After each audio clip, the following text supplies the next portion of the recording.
Olá, meus amores! Olha só, tem gente que troca de podcast como quem troca de roupa. E tem gente que vai embora e tem gente que segue no foco, com o microfone na mão e o público no olho. Hoje a gente não vai falar só do que ela já fez, mas também do que ela está fazendo e está inventando. Eu sou Mari Cantarelli e está começando mais um Em Off. Olha lá quem vem virando a esquina, vem Diego com a alegria festejando. Por que eu tava falando isso? Me perdi. Foi justo o que aconteceu com o Monark? Eu entendo que foi a melhor saída para aquele momento. O que eu ia perguntar? Você ia falar... Mas... Me cobram esse posicionamento em relação à Palestina livre, você tem que defender o seu povo, mas a gente sabe como funciona também as redes sociais em relação a isso. Eu tô sentindo que ela ficou brava aqui, porque eu dou uma apertadinha nela. Eu sei como lidar com as apertadas, eu saio rápido. Você sabe que eu não sei? Não sabe? Eu não, eu falo merda mesmo, porque eu não posso fazer o ao vivo. Gente, as pessoas não assistem, não assistem. Alguém já assistiu as coisas? Gente! Monark, senta com a gente e fala, ó, a gente tá ganhando muito mais do que vocês, isso não é justo.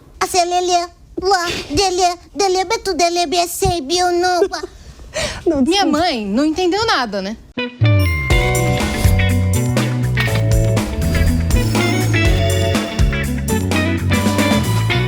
Ela já virou o rosto fixo de um dos maiores podcasts do país. Ela é jornalista, roteirista, cantora, entrevistadora e empreendedora. No meio do rebranding do Vênus, agora sem a Cris Paiva, ela assume o comando solo dos microfones e vai contar tudo o que rolou neste bastidor. Com vocês, a fera dos estúdios Flow, Yasmin Yassine!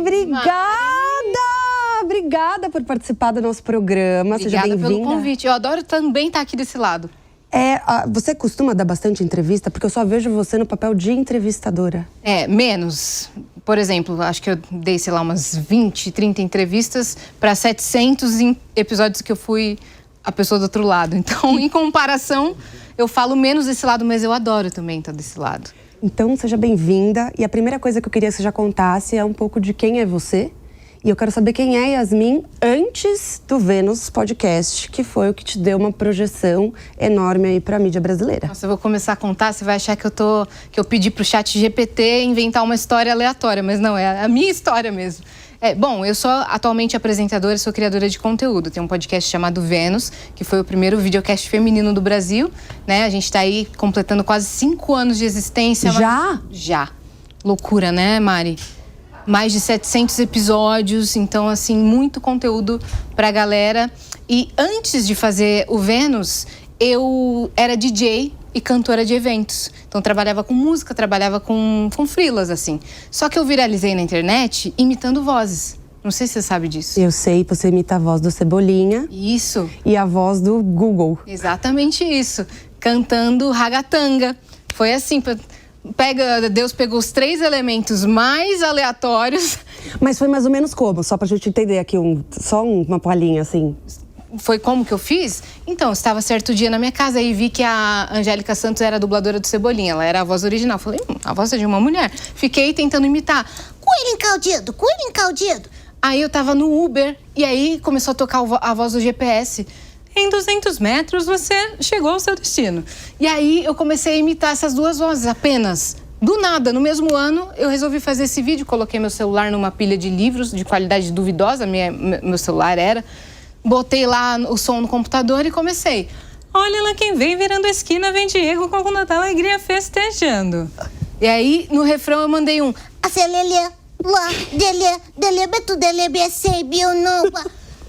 Minha mãe não entendeu nada, né?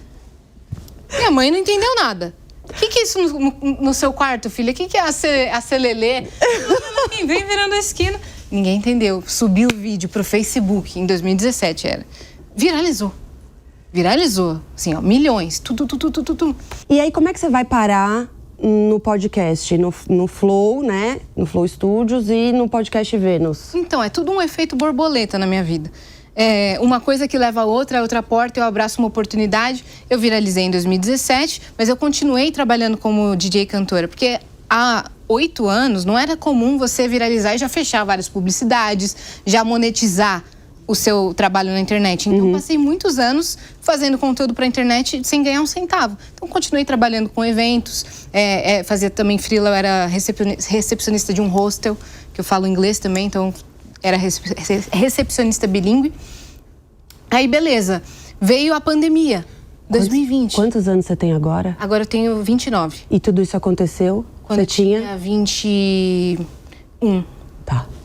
Eu tinha 21, mais ou menos. Tá. Bem nova.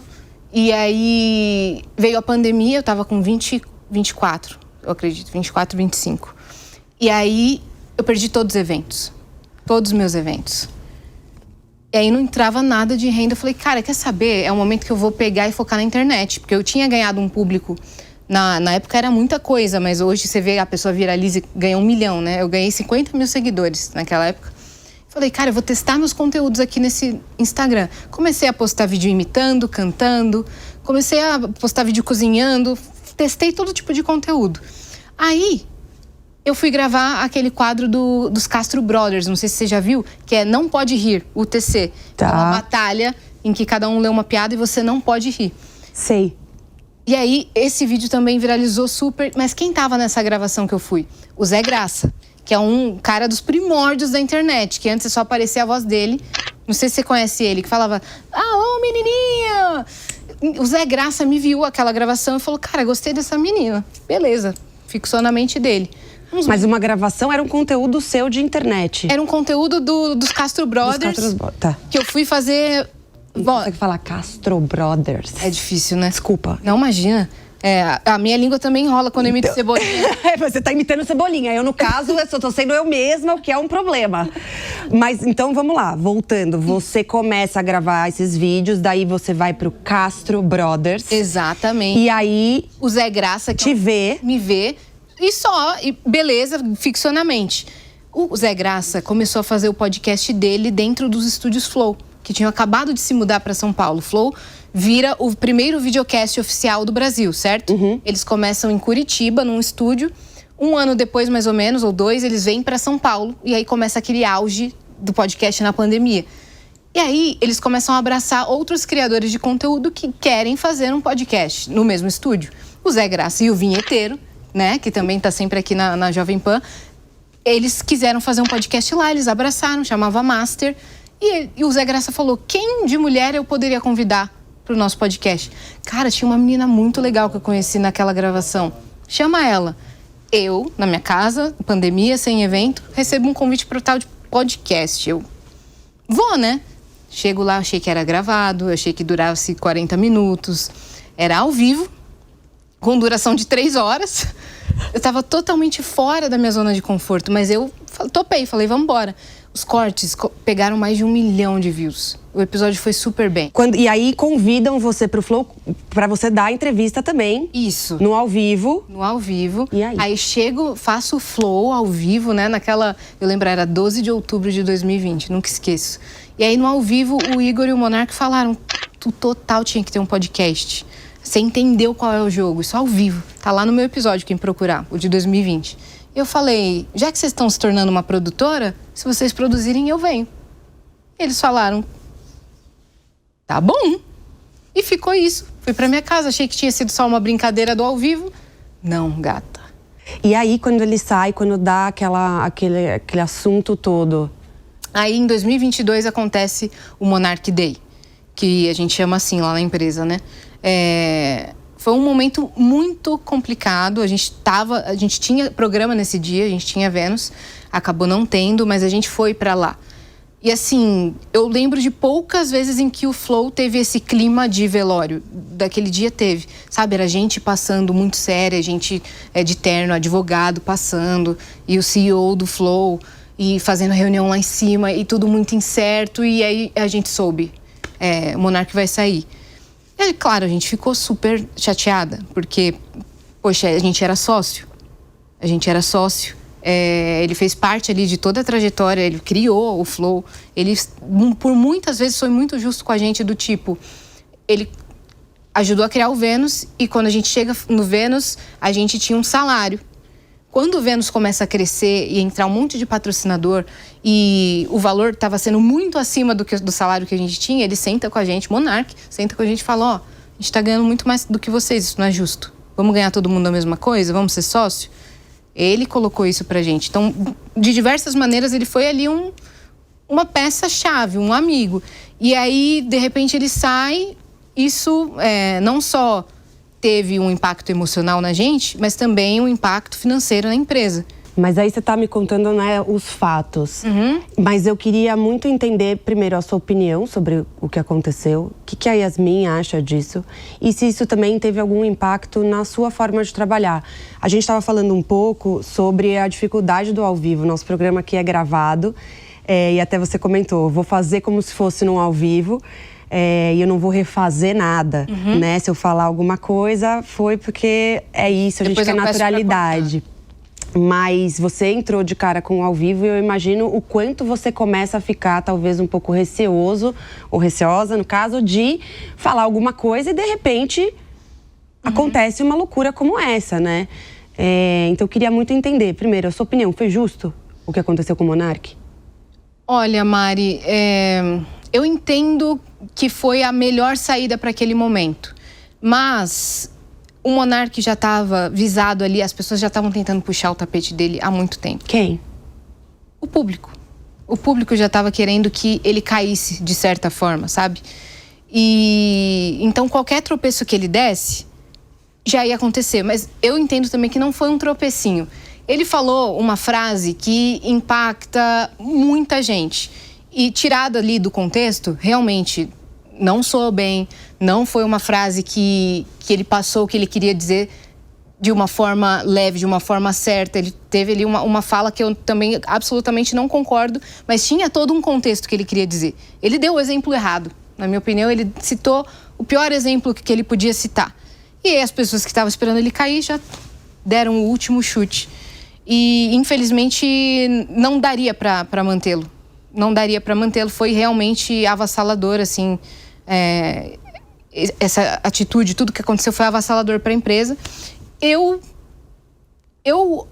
concordo com o que aconteceu, com as consequências, mas quem conhece o Monark do antes, né? Não tô falando de agora, porque agora ele também tá dando outras opiniões. Quem conhece o Monark do antes sabe que ele estava falando mais sobre liberdade de expressão do que sobre defender a existência de tais partidos. Perfeito. Então, você está dizendo eu entendo a consequência, concordo que não tinha outro desfecho possível ou viável ou mais justo do que esse, mas que talvez na intenção não tenha sido isso que ele quis dizer. O que você acha que ele quis dizer?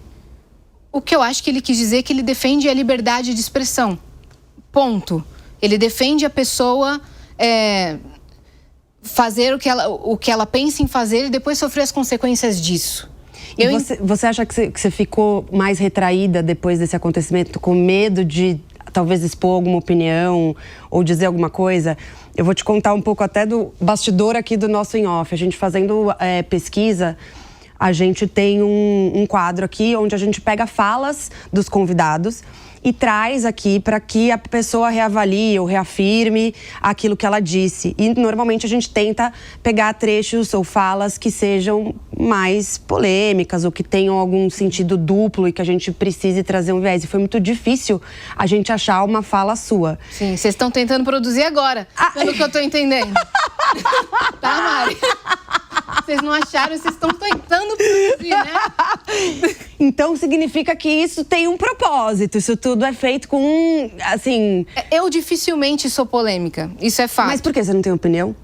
Eu tenho opiniões, mas eu não... Mas são opiniões que não são polêmicas. São opiniões que eu não fico jogando na internet pra me jogar na jaula dos leões, entendeu? Eu sei bem como é que funciona a internet e até tava falando pro pessoal da produção. Eu consigo passear por todos os vieses políticos sem problema. Eu consigo estar em lugares que são mais de direita, eu consigo estar em lugares que são mais de esquerda e eu não fico batendo martelo num posicionamento e numa opinião, porque eu sei como a internet funciona e eu prezo muito pelo meu trabalho, pela minha trajetória, pela minha caminhada.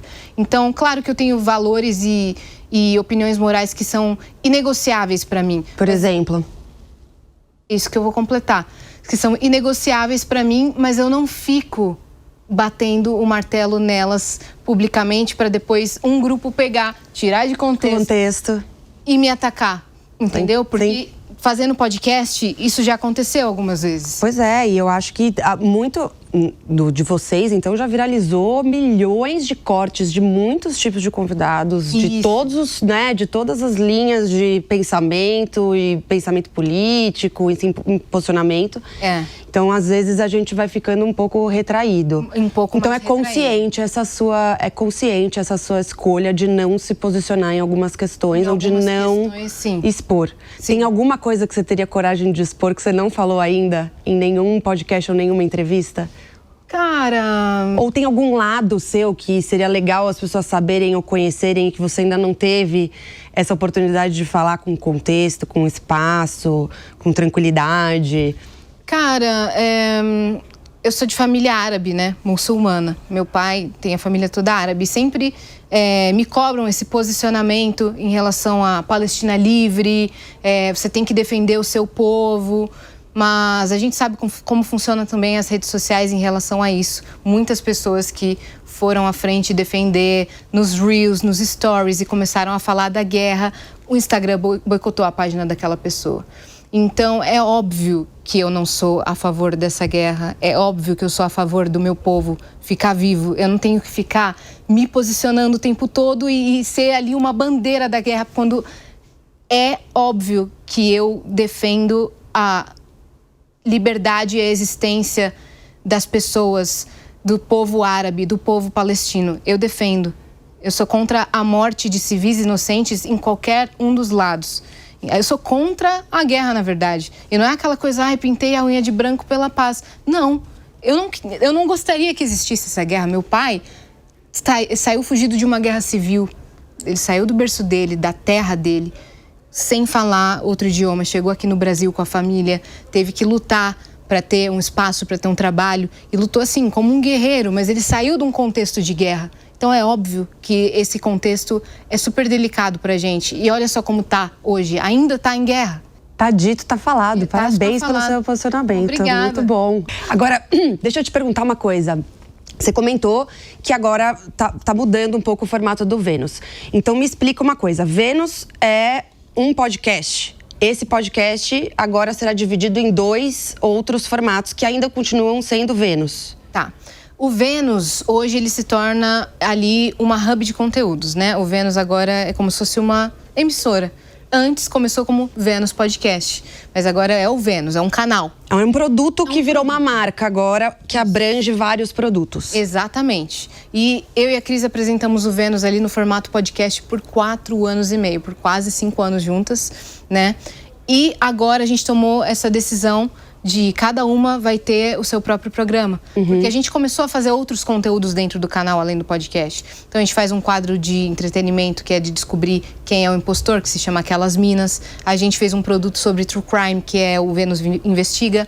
A Cris começou a fazer o produto dela, que era o Saque da Cris, que hoje se torna o Amores de Vênus, que é o produto dela sobre relacionamento, sobre conselhos amorosos, que é um programa dentro da grade do Vênus. Agora, o Vênus Podcast continua comigo, sendo um produto dentro do canal do Vênus, mas a gente continua tocando o Vênus agora de forma diferente. Essa é a pergunta, diferente como? Estamos descobrindo isso junto com o público. A gente quer criar um novo conceito de podcast, né? Um formato diferente. E para fazer isso, a gente vai testar alguns formatos que o público pede. Então a gente acabou, no momento que a gente está gravando isso, a gente acabou de começar esse projeto novo. Eu só fiz 2 episódios, onde a gente está descobrindo como vai ser o cenário novo do Vênus e quais vão ser os convidados, né? E aí o formato a gente vai diversificar até a gente achar o formato ideal do novo podcast. Me convida para o seu podcast. Não, só não me coloca ao vivo. É ao vivo? É ao vivo. Ai, meu Deus.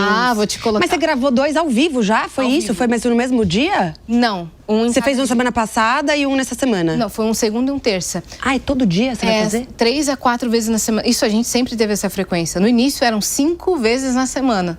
No início do Vênus. Depois a gente diminuiu para 4, aí depois 3 podcasts mais 2 de outros formatos. Então entram ali na agenda mais ou menos 4 a 5 episódios por semana. O meu, 3 vezes na semana. E aí, o programa da Cris é um outro assunto sobre outras coisas e é um programa. É um programa sobre relacionamentos amorosos, sobre relacionamentos interpessoais e conselhos. Qual foi a melhor entrevista que você acha que você já fez até hoje? Olha, a melhor, eu acho que foi a do Chris Martin, do Coldplay, o vocalista. Não sei se você sabia que a gente levou ele lá. Conta essa história pra gente. Mari, foi uma loucura. Foi o único podcast do Brasil que recebeu o Chris Martin. E, basicamente, eu que fiz o convite pra ele. Eu fiz o convite pra ele pessoalmente. Que eu fui chamado, vou contar bem rapidamente. Um amigo meu, tudo é feito borboleta na minha vida, né? Um amigo meu que eu tinha conhecido numa gravação de um clipe, que eu fui participar, me chamou para um evento de música. Ele falou assim, Yas, sei que você gosta de música, vai ter um evento de música tal dia. Isso em 2023. Você topa? Só falou isso? Eu falei, topo. Nem sabia o que era. O evento de música que era em questão. Eu recebi um e-mail. Toma aqui seus VIPs pro show do Coldplay em São Paulo. Falei, amigo, Renan, era esse o evento de música? Você nem me avisa que vai ser o show do Coldplay? Ah, a gente não podia falar. Aí tá, no mesmo dia ele fala, vai ter um after do show com a banda. E com só artistas selecionados e tudo mais. Eu falei, eita caramba. E a gente foi pra esse after, né? Depois do show. E aí chega lá, era um restaurante. Aí tava a Sandy, tava o Júnior, tava só a alta elite ali dos músicos. E o nosso grupo, ele era bem diversificado, esse grupo de amigos que foi. Então tinha um artista visual, tinha uma modelo, tinha um pintor, tinha eu que era a apresentadora. E a gente ficou ali numa mesa. Mas chegou a banda, o Coldplay, chegou o Chris Martin, o senhor Coldplay. E ficou na mesa da Sandy com o pai dele, blá, blá, blá, a noite inteira.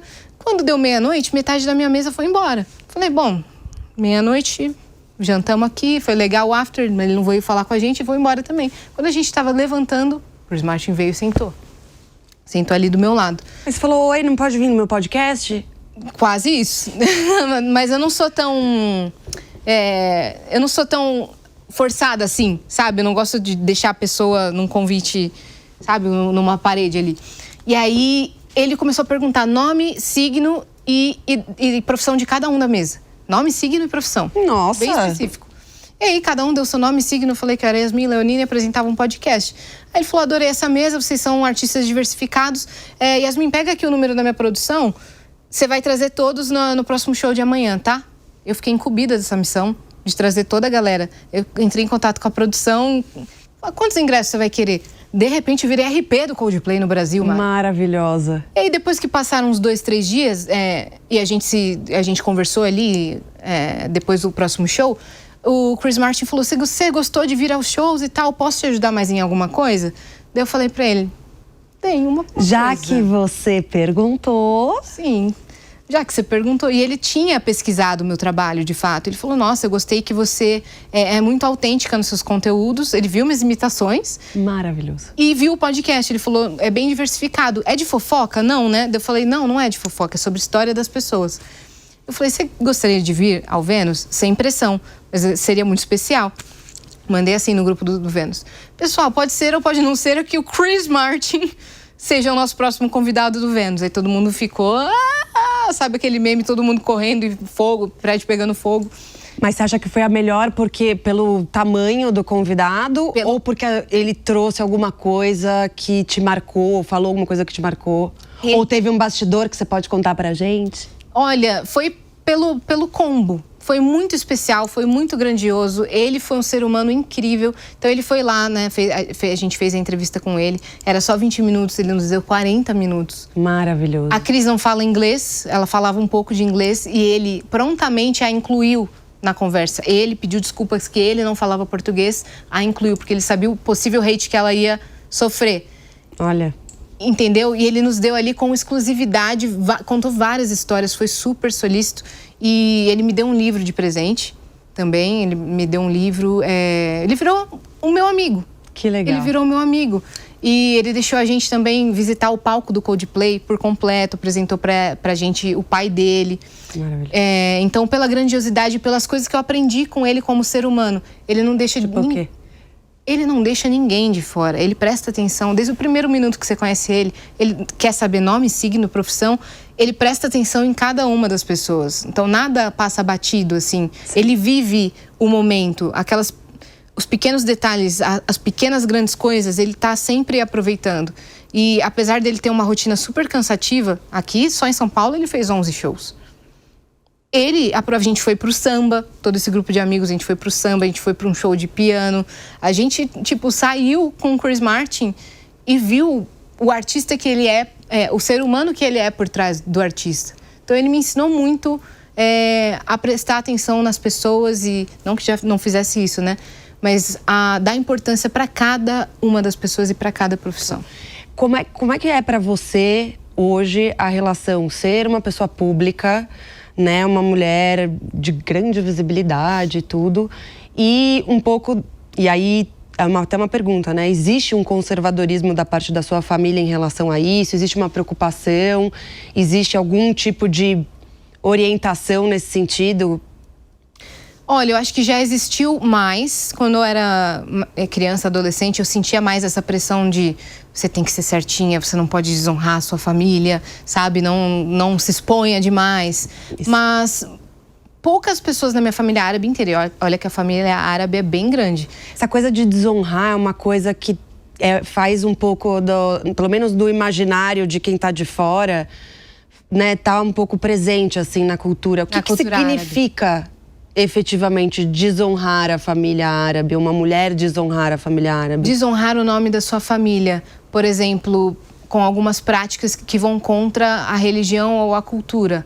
Sei lá, eu escutava quando era menor, olha, se você aparecer ficando com alguém, namorando, e não for pra casar, e as pessoas vão comentar, você tá desonrando a nossa família. Você chegou a fazer isso? Não, eu só beijei depois dos 19 anos, acredita? Mas por conta dessa pressão? Por conta dessa pressão. E quando é que você teve a sua libertação nesse sentido? Foi uma liberação, tipo, agora você já tem idade pra namorar? Não. Ou você realmente tomou a decisão, agora quem manda na minha vida sou eu? Por conta, depois que eu fiz 18, ali 19, e entrei na faculdade por mérito meu e tava ali, eu falei, bom, eu vou viver a minha vida. Respeito imensamente a minha família, respeito imensamente os meus pais. Mas eu também preciso me permitir algumas coisas. E ninguém te cobrou? Ninguém me cobrou. E até escolhi o caminho artístico. E poucas pessoas na minha família escolheram, né? É por isso que eu tô te falando, porque você escolheu um caminho de exposição e isso, eventualmente, pode não ser a escolha, né, que a sua família talvez desejasse para você, né? Eu vi você comentando um pouco também já sobre isso em algumas outras entrevistas. E aí você se liberta e quando você viu, não aconteceu nada. Não aconteceu nada. Como não aconteceu nada, você falou, por que eu não fiz isso antes? Exato.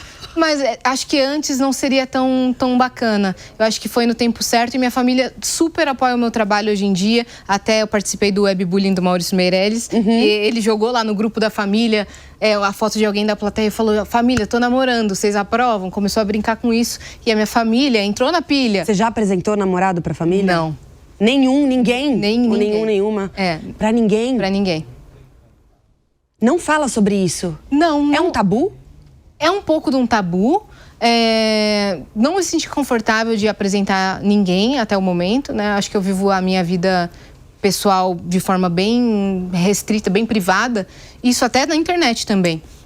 Mas você tá solteira? No momento tô solteira. É bonita, bichinha. Que se eu tivesse solteira... Oi, Yas, maravilhosa, mas antes da gente encerrar o nosso papo aqui hoje, eu preciso que você termine de contar como você terminou com a crise, por quê? Você que ficou até aqui... Pra você que ficou até aqui... você vai descobrir o verdadeiro motivo. Teve um pivô, não brincadeira. Ia ser maravilhoso. Vamos fazer uma fake news? Vamos fazer uma fake news? Que teve um pivô da separação. Pode ser. Eu! Não, pior que não teve briga. Eu e a Cris, a gente nunca discutiu. Só teve uma decisão artística de mudar os caminhos. Já que a gente estava fazendo tantos projetos dentro do canal do Vênus, a gente sentiu, cara, será que se a gente não se separasse, não seria melhor para ambas? Para cada uma brilhar? Mas melhor em que sentido? Para cada uma brilhar e ficar satisfeita com o que mais gosta de abordar, o que mais gosta de fazer. A Cris, ela mudou muito o conteúdo dela para uma coisa mais relacionamento amoroso, conselhos de vida. E eu acho que ela tá feliz fazendo o programa que ela tá fazendo hoje. Com a cara dela. Eu agora tô construindo um programa que é mais a minha cara, junto com a comunidade. Então, sabe quando tem duas pessoas... bem legais em um programa e uma às vezes anula a outra inconscientemente, porque cada uma ali não tá tendo o espaço para brilhar? Sem briga, sem nada. É só ali uma divergência. Então, cada uma agora tem o seu espaço para brilhar, mas não teve ego. Nossa, eu odeio esse comentário.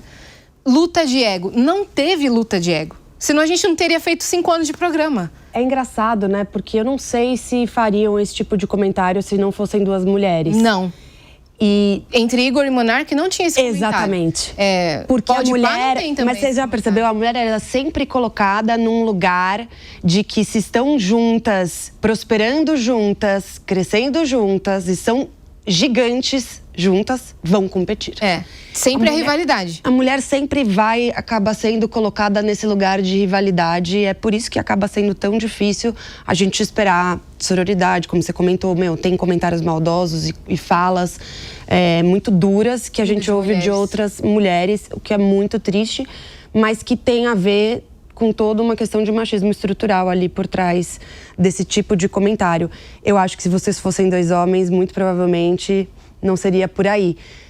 Mas eu tenho um pouco essa sensação olhando de fora. Talvez vocês só sejam 2 potências tão grandes e vocês merecem, talvez, um espaço individual para que vocês coloquem para fora o que vocês têm de melhor e dentro daquilo que vocês têm mais prazer de fazer. Exatamente. Também mudanças sempre trazem novos ares, né? E a gente precisava desse respiro pro canal.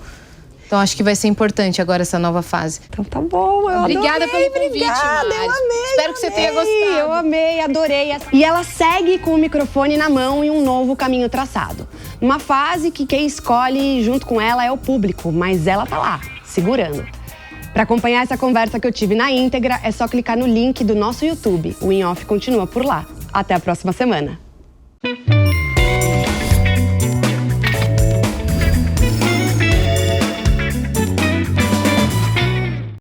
A opinião dos nossos comentaristas não reflete necessariamente a opinião do Grupo Jovem Pan de Comunicação. Realização Jovem Pan.